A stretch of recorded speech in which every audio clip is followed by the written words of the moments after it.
Have you ever wondered how a passion fruit, grown in a tiny village in Kerala, India, could find its way into a fancy kitchen in Paris? Well, today we're going to dive into how one company, Back to Roots, is making that exact thing happen. And in the process, they're completely changing the game for their local farmers. Take a look at this. It's a picture that tells a story we've seen a million times, right? The lone farmer whose incredible hard work often stops right at the edge of the local market. But for the company we're talking about today, this isn't the end of the line. Nope, it's the very beginning. Every great idea usually starts with a problem that needs solving. For Back to Roots, that problem was, well, it was literally rooted in the very soil they came from. So here was the situation.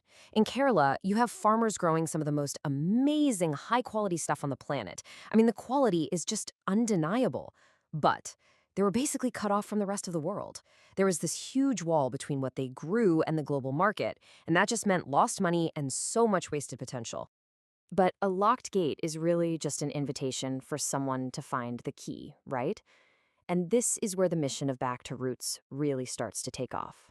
So let me introduce you to the founders, Maria Kidangalil and Joseph Tharapal.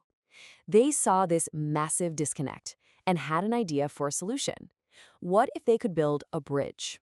A bridge connecting these incredible farms in Kerala directly to people all over the world who were looking for exactly these kinds of authentic foods. And for them, this vision wasn't just about making money, not at all. It was all driven by this core belief. This quote just says it all. They truly believe that eating healthy food shouldn't be a luxury. It should be a basic right for every single one of us. Now, this is where their whole model gets really, really clever. They're balancing two things that normally don't go together. On one hand, make sure the farmers get paid the best possible price. On the other hand, make sure that healthy food is still affordable for everybody else. And that delicate balancing act, that's the secret sauce that makes this whole thing work. Okay, so that's the big mission, but how in the world do they actually pull it off? Let's break down how their business actually works. Their whole strategy really comes down to 5 key things. First, they go straight to the farmers, no middlemen. That's huge. Second, they're super serious about quality, sorting and grading everything to meet global standards. Third, they don't just sell raw fruit, they add value by creating things like pulps and oils. Fourth is the boring but essential part, handling all the paperwork and export rules. And finally, and this is crucial, they build real long-term relationships. This isn't about one-off deals, it's about partnership. So the model sounds great on paper, doesn't it? But does it actually work in the real world? Let's take a look at the impact they're making on the ground. Since they started back in 2018, their growth has been really steady and meaningful. They're aiming to have 30 employees by 2025. Now, 30 might not sound like a massive number, but think about it. That's 30 families with stable paychecks, all contributing right back into the local economy. That's a big deal. Okay, let's look at some of the actual products. Take their coffee. We are not talking about some generic, mass-produced blend. This is unique, shade-grown filter coffee from the Western Ghats, a place that's famous for its incredible flavor and biodiversity. And it's the same idea with their pure coconut oil. The real magic here is in the process. It's made slowly, using traditional methods, but it also meets all the modern standards for hygiene. You get the best of both worlds, that authentic taste, but with guaranteed quality.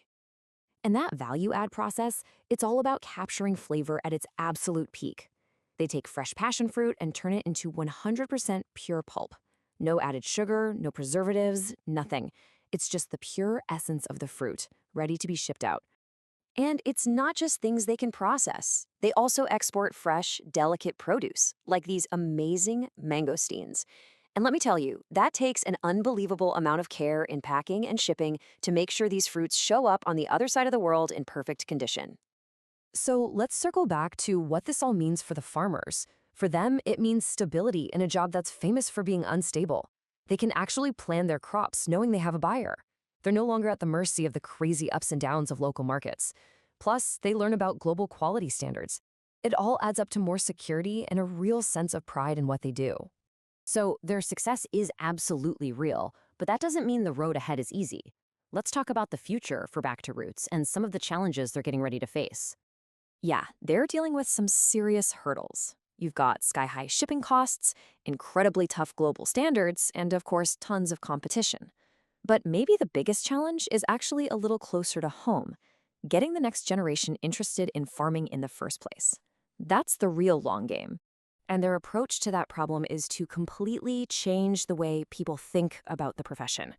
I love how they put it. Farmers in their network aren't just learning how to farm, they're learning how to feed the world. That's a powerful shift in mindset, from just being a local worker to a global provider. And this, right here, is their ultimate goal. It's so much bigger than any single box of fruit or bag of coffee. It's about turning agriculture into a profession that the next generation can be truly proud of, and a profession that can provide a prosperous future. The story of Back to Roots is such a powerful reminder that these small, local ideas can have a massive global impact. And it leaves us with a really important question, doesn't it? How many other brilliant local solutions are just sitting out there, waiting for the right bridge to be built so they can help solve some of the world's biggest problems?